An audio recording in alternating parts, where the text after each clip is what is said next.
that section of that book in One Soldier's War where he's talking about people being burned alive in carriers, armored personnel carriers.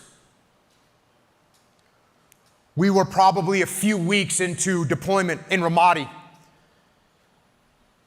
And I was in my tactical operations center, and a radio call came across that there was a mass casualty out in the city. And when there were mass casualties out in the city, if we had spare people on our little SEAL compound, what we would do is send a bunch of guys up to go give blood in the medical center, because we knew that they would be short on blood during a mass casualty. So that's exactly what I did. The mass casualty call comes in. We don't really know what it is yet. We don't know what had happened. But I send a bunch of guys up to go give blood. Some time goes by. I start getting reports of what had happened. I heard a report that it was a big roadside bomb had hit a Humvee. Didn't get much more information than that. Another hour goes by, and the guys that had gone up to give blood come back to our little SEAL base.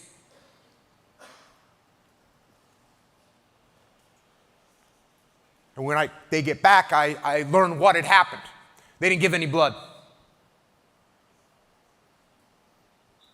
No blood was needed. What had happened was the Humvee hit a roadside bomb. It blew the Humvee over.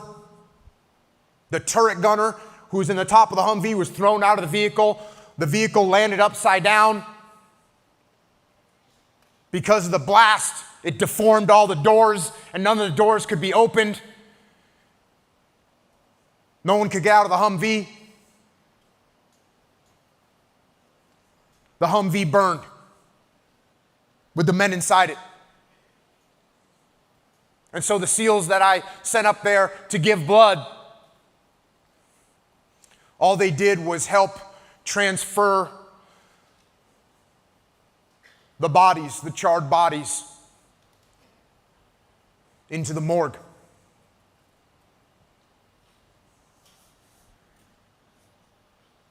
Does that leave a mark? Yeah, it does. I could see it on the looks of my guys when they came back from that duty. It's a nightmare to see what you're up against and see what can happen to you. Those roadside bombs were horrific. They were horrific. They destroyed these vehicles. Tanks, Bradley fighting vehicles, Humvees would get decimated by these giant roadside bombs. And I don't know why they did this. But when they would recover those vehicles from the city of Ramadi, when they would drag these twisted vehicles, burned out vehicles back to Camp Ramadi, they would put them in this area that was called the vehicle graveyard.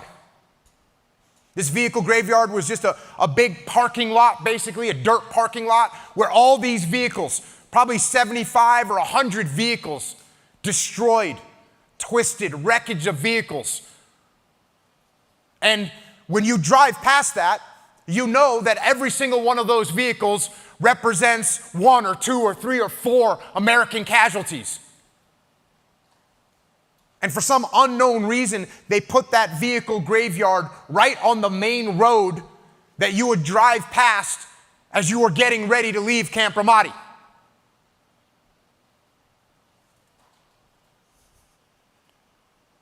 You would know what the possibilities were crystal clear.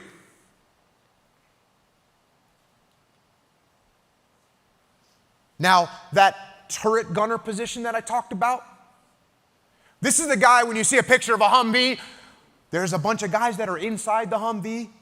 They're sitting in behind the ballistic protection of the Humvee. And then there's the guy that's the turret gunner, that's sitting up outside the Humvee, that's exposed.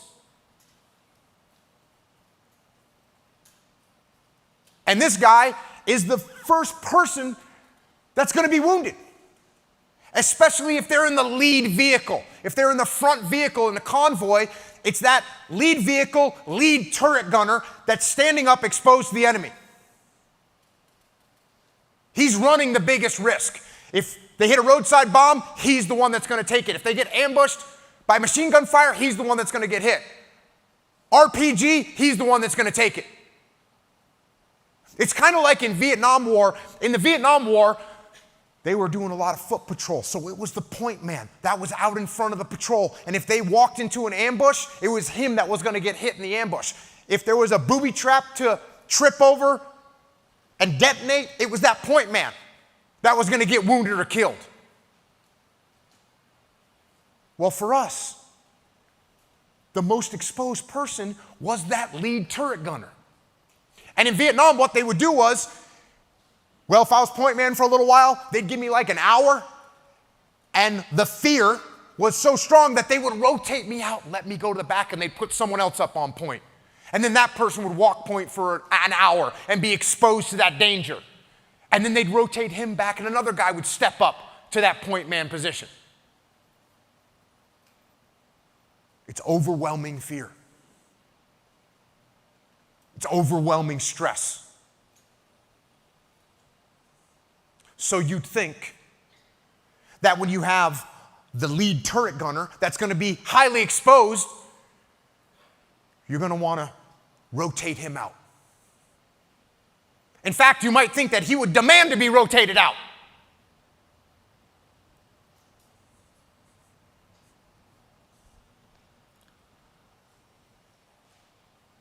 Our lead turret gunner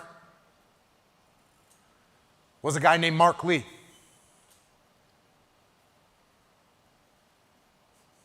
And night after night, he would get up into that lead turret position. Night after night, he would drive by those destroyed vehicles and know what the possibilities were when we left the wire. And day after day and night after night, he would go into that position.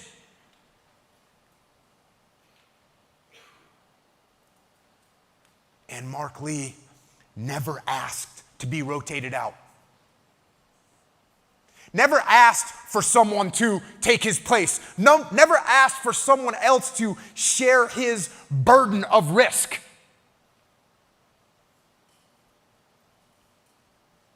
He chose to be brave. He knew that there were some things he could control and some things he couldn't control, and he chose not to be afraid. That's the decision he made. And what an example. What an example for all of us. The amount of control we have over the way we interact with what happens to us or what we're facing in the world. We can choose. We can decide. And I actually saw this lesson and learned this lesson with exquisite clarity.